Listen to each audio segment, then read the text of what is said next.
Hi guys, welcome back to my channel. It's your girl Angel, also known as Kat.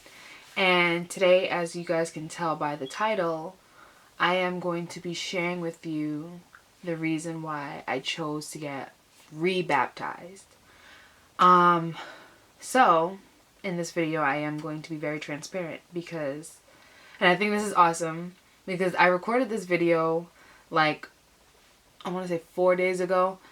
And then today in church, my pastor, who is also my godfather, said this thing and it really just pulled on me, and I'm like, you know what, I have to redo this video because I want it to be like super amazing, just because I'm like, that's just how I am.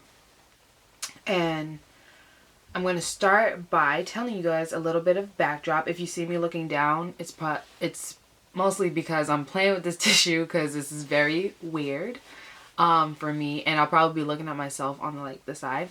But I'm playing with this tissue, and I'm also looking at the notes that I jotted down. So to give you guys a little history on myself, I was raised Catholic. My father and my mother decided that they wanted to bring me, my brother, and my sister up within the Catholic community. So I was baptized as a child, like a baby, but it wasn't by choice. And growing up, I didn't like Catholic school. I didn't like Catholic churches. That's just who I am. I'm sorry. I'm not knocking anybody's belief when it comes to, not belief, because they believe in Jesus Christ too, but the way they practice and do, things is different. It's definitely different. Like when I was growing up, I really didn't understand why I had to go to a priest and tell him my sins in second grade. I didn't understand why. I understood communion, but I didn't understand that, like really specifically confession. Like I didn't understand that. Like, why am I going to this priest in this room and I'm telling him my sins? Like, that's just kind of weird. But anyways, so I was raised Catholic, and in 2007 I started going to this amazing church called Jubilee, and I never looked back from that day. Granted, I was never like a consistent goer because I was young. I was in high school, so I wasn't really thinking about God during my time. Like I always had him in the back of my mind, but I'd never thought like, oh yeah, I want to go to church every Sunday or blah blah blah. I was literally only going on certain Friday nights because I used to be around a lot of crumpers and dancers, and then on Fridays we would go to Jubilee because they always had sessions, and then after the session you could either stay for the youth service or you could go home. And there would be times where I stayed and there'd be times I'd go home. So there was a period of my life where I had just separated from the church. I wasn't going on Fridays anymore. Like my sister would be going, but I wouldn't be going. I didn't even go on Sundays and stuff like that. But it wasn't because I was like, oh, I don't believe in God. It was like, oh, I'm going to do my thing. Like, I'm just going to do my thing. Like, I have this freedom now. Like, you know what I mean? Like, I had this freedom between high school, and I still have my freedom between high school and college age and all that kind of stuff. And I remember I was just going through some stuff this one particular year, and I was just like, I gotta go back to church, because if there's anything I learned, I had to make sure I was still recording, sorry. I was like, if there's anything that I learned, I learned that God always has my back and that he loves me, like, unconditionally. So I started going back to church, and then in 2012, I decided that I was going to baptize myself. I got baptized in, I believe, July, and it was awesome. It was great. I was so content. I was so happy when I did it, because I was like, word, like I don't want to say I'm doing the right thing, but I was doing something that I knew was going to bless me. And I use the word blessed because that's how I felt. I felt blessed to be baptizing myself because I chose to do it. Fast forward some time. Okay, so it's 2016 now. Between my first baptism, not when I was a baby, the baptism that I chose, between that time and this time, I wouldn't say I was like bad or like doing the wrong things, but I was just bouncing back and forth too much for my liking. I would be literally 1 foot in the church door but 1 foot inside of a club, like, you know what I mean? And for me, I felt like that wasn't me being true to who I am. Because to be honest, I don't like going to the club. I'd literally go because that was the thing people my generation were doing. Like, you know what I mean? And they still do. And that's cool and all that. But like, for me, I didn't think it was that cool because I hated...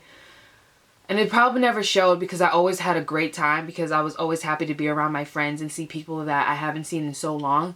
But I hated going because it would always have this kind of like aura. Like, people are always on their phone. People are looking at people with this like evil eye, like as if everybody's competing against each other. And not only that, but like, let's just be honest, there's guys that are just being super annoying and like super thirsty, and it's like you can't even enjoy yourself for why you're there. Like, I usually went because my girls were going and I wanted to be there with them and have a great time, you know what I mean? Or it was like my birthday, or it was like something, you know what I mean? It was like an event. But I hated feeling like, oh my gosh, like you know the feeling, guys, like when you're like, oh, but I don't want to go out because XYZ, like, you know what I mean? So that's the season of my life I was in for a period of time. I wouldn't say all of between that time period, but it was just like I felt as if I was in this gray spot. And if you're anyone like me, to be in a gray spot is very uncomfortable because it's like you want to be one way, but you're doing the things that you were used to doing, so you're comfortable. And you're like, okay, well, I'm doing both and I don't see the problem with it, but in the eyes of God, if I could speak freely to you guys, it's either black or white. And like the song that Jonathan McReynolds wrote, he said, there is no gray. And it's so true because you can't just be like, oh yeah, you know what I mean? I get it. Everyone's human. And like, no one's perfect. I get it. But no one's asking you to be perfect, if you understand what I'm saying. It's like, you don't have to do certain things. Like, I hate drinking. Like, I mean, I had a scene in my life where I was like, yeah, turn out, blah, blah, blah. But then I was like, I really don't like it. You know what I mean? And then I remember there was a season of my life where I was smoking a lot. And that was just something I was just like, why? Like, you know what I mean? I remember when I first started smoking, it was like fun or whatever. Everyone got to like laugh. Everyone was having a great time. But after a while, it was just like, I started noticing things. I started seeing things. Not like, yeah, I mean, like that too. But like, I just started seeing things in people that I didn't like. Like, I would see how people moved, and I was like, I was always in my mind, and I was like, I'm all set. Like, it wasn't even a positive like type of thing. It was always really negative. So that's one reason. Like, I'm getting to my little point. I'm sorry, guys. I ramble. I talk a lot. It's just something I do, and I appreciate it in myself because I'm like, I'd rather be someone that talks a lot than... Because I'm a great listener, but I'd rather be someone that talks a lot versus someone that doesn't talk enough. Even though there's nothing wrong with that. But, so with that, for example, between the time I was like in the club, not in the club. I should put my phone on silent, but I'm not about to get up. Anyways. Then it was like, I'm drinking, but I'm not drinking. I totally stopped smoking in 2014. I stopped smoking, and that was by choice and because I received a prophetic word over my life, which really did something to my spirit, like in a positive way. Like, I really was like, yo, I don't need to be smoking. Like, I'm all set. Like, I'm all good. Like, I'm not missing out on nothing. I do not miss Cottonmouth. I do not miss munchies. And I don't miss the paranoia or any of that kind of stuff. And I get it. Weed is legalized now, but even still, I'm all set. And not only that, but between 2012 and 2016, I went through a lot of stuff. So, just so much stuff. I remember going through the death of my boyfriend. I remember dealing with people talking about me, like gossiping. I remember going through the pain of not getting over, for example, that death, and leaning onto another relationship that I really shouldn't have been in because it was long over before it started. And then, you know, just being in a very unhealthy relationship at that. Like, it was very toxic. It was very abusive. It was just very bad. You know what I mean?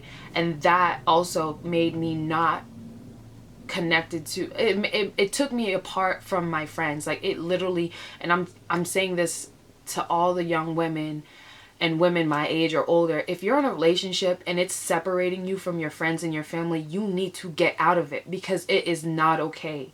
It is not okay. And if you feel like you can't trust this person and the whole 9 yards, just get out, because you're worth the wait and you don't need to be going through no extra drama for any guy, okay? But anyways, that's a video for another day.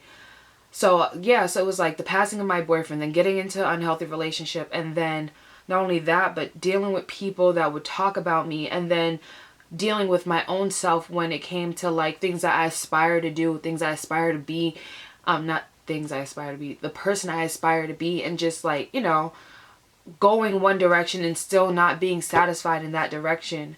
But now I can say I'm in a place where I am so happy and I'm so content, and I'm just so grateful for the people God has placed in my life. Like my godparents, I love you guys so much. Thank you for being an example to me. Like seriously, and thank you for living so transparent, and I appreciate you guys. I ain't even gonna go too deep, but like if it wasn't for my godparents and my family, you know, but I just want to talk about my godparents. If it wasn't for them, I don't know what track I would be going, because they've been so patient with me, and they've just been pouring in love to me, like, you know what I mean. And I just remember when I was younger, my mom and dad got me godparents. I know that sounds weird, but you know, when you're little, you got godparents, and I just was like, my godparents, they don't do nothing for me. Like I remember when my father passed away, my godmother, she said something to me, and I was just like, are you serious? She was like, godmothers aren't supposed to be seen. They're only supposed to be around when you need them. And I just started thinking to myself, like, but you're never around, even when I need you. Like, my father just died, and you're telling me that you're only going to be here because you think I need you. I never needed you before. And if I did, you were never available. So I already canceled out that relationship. And I remember my godfather, he's not, like, I don't really blame him. He lives in New York, and I didn't really know him or whatever, but it's just like, for me, I was like always like, God, I want godparents. Like my sister and my brother, they have awesome godparents. Like I love their godparents. They were always taking us out when we were little and all that good stuff. So when I got my godparents, and it was literally ordained, I guess, in God's world that he created, that they were going to be my godparents, I was like, wow. And they love me so much, like, you know what I mean? So my godparents mean a lot to me, and so does my family and my friends, because even when I was going through some things, like between the 2012 and 2016 period, my friends and my family were my crutches. Like there's certain things that I wouldn't be able to get through without talking to them and like staying connected to them. So that's why I urge you young women and women, not even women, you guys are ladies, to, if you guys are in relationships that are like literally isolating you, and you are no longer connected to the people you used to love, not used to, because you still do love them, you need to get out. Because I lost a lot of friendships that I'm still trying to figure out how can I build them back up, you know. But anyway, so I'm in the season now where I am, oh wait, nope, stop, rewind. Still in between this time period, I started things like beauty school, and I started a new job, and then, you know, just different things. I remember in beauty school, I was just like, awesome, like this is great. Like I was so happy. I love my beauty school. I went to Tony and Guy. Check them out if you are looking to get your cosmetology license. That is one amazing school that you guys should go to. But I remember, yeah, that's another time. So it's like I went through a lot, and not only that, while I was in beauty school, I went through a season where I was missing a lot of school, because it was the year where we had like crazy snow, and I became super depressed because I had just gotten out of that really abusive relationship, and I was just really depressed because it was like I was doing so good in beauty school, and then it started to get really messed up because I decided to miss days because of the weather, and then I decided to miss days because of my job. I started working at a bar, and you guys don't understand. The money was so good, but it wasn't worth it. Like, you know what I mean? And I'm so glad I'm not in that place anymore. So fast forward a little bit more, I graduate beauty school, I get my license, and I work in a salon. It's cool, but I don't really feel like it fits me. And then I got presented to work at my church, which is awesome. And I am doing something that I love doing. I'm just going to say I'm a creative director. So being there, I'm always surrounded by awesome people that, like, you know, just love, and they're connected to God, because, you know, we are all one group of people that, you know, we are here for each other. And just being surrounded by people that love God and love me, like genuinely love me, like they never, it's like I'm a stranger, you know what I mean? I was a stranger. I'm not a stranger anymore. I was a stranger, you know, and it was just the people I've become connected to. It's just like I can tell it's genuine love, and I'm friends with adults. I'm friends with people. There's mostly adults, but you know, I'm friends with everybody there. And there are people that are like my age. No, time out. There are people that are older than me. Hashtag 30 crew. They are literally 30 years old, but I feel like they're like my big sisters, and I love them so much. So basically what I'm trying to wrap up and say, because I am obviously a chatterbox because it says 16 minutes. I'm in a season in my life where I'm super happy and I'm super content, and I'm just trusting God, because I'm like, I used to be like, yo, I need to get this done. I don't have this done. And it's just like, yo, it's okay. Like, you know what I mean? God has a plan. You just gotta just keep trusting him and just do your part. You can only do what you can control. And that is the bottom line. But the reason why I chose to get rebaptized just last Sunday the reason why I chose to get rebaptized on Sunday that just passed on the 20th is because I am in a place in my life where I'm just like, I'm so in, like I'm totally in. I am dedicating myself to God, and I'm trusting him completely. Like I'm getting rid of all my old stuff. Like I'm no longer enticed by things of my past. I'm not the same person who I was growing up. And I'm so grateful for that, because if you're not changing and if you're not growing, you're doing something wrong. But I'm just like, God, I trust you. I know that whatever you have in store for me is going to bring me so much joy, so much happiness. And I just want to do your work. And I just want to have you have your way in my life. And I'm saying it publicly to everybody. Like, I choose God. Like, Jesus is the savior of my life. And if it wasn't for God and the love of Christ, I don't know where I would be. I don't know who I would be. I don't know what I would be doing right now, because I've been through enough things to be able to say that I shouldn't be here and I shouldn't be in my right mind right now. But God, literally, but God. And when I chose to get baptized again, I was just saying, listen, God, I'm choosing you. I'm going to do it your way. I'm not going to lean onto my own understanding, and I'm going to allow you to use me. So I'm just excited for this journey, and I'm going to say it on camera because it's going to keep me accountable. I want to document my process as a young woman in Christ, because I feel like there's not a lot of people that are really open to say, you know what, I believe in Jesus, and I'm going to be so open. I'm going to be transparent about it, because I don't want people to judge me. Guess what? It's a sin to judge. So if you are someone looking to be like all up in the comments being mad negative, you will get blocked and deleted with no hesitation, because I'm not going to tolerate it. Because, you know, I probably won't block you. I'll delete it, because maybe the things I'm saying to you is pulling heartstrings, and it's really like you can't deal with certain things inside. Anyway. But yeah, so I decided that I'm going to document my walk. And I just want to start off with this video, even though it's super duper long. So whoever stayed and watched this whole thing, shout out to you. We're like probably best friends now, because we're having this conversation that isn't really a full conversation, but you know what I'm saying. But yeah, and when I went under the water this time, like I felt so good. I felt so good coming up, because I felt renewed. I felt brand new. I felt refreshed. I felt like literally like I'm in a new place, and I'm glad, and I'm super content, and I'm happy. And yeah, there might be things that happen in my life, obviously, that aren't gonna go my way, but I just know that it's all to prepare me to become a better person. And I love that this life God has created for me is so specific for me specifically. That's a lot of words. Because I know whatever he has in my future is just gonna bring me joy. You know what I mean? It might bring me some pain, you know, because I gotta let some things go. you know, whatever the case may be. But I just know at the end, it'll just be like,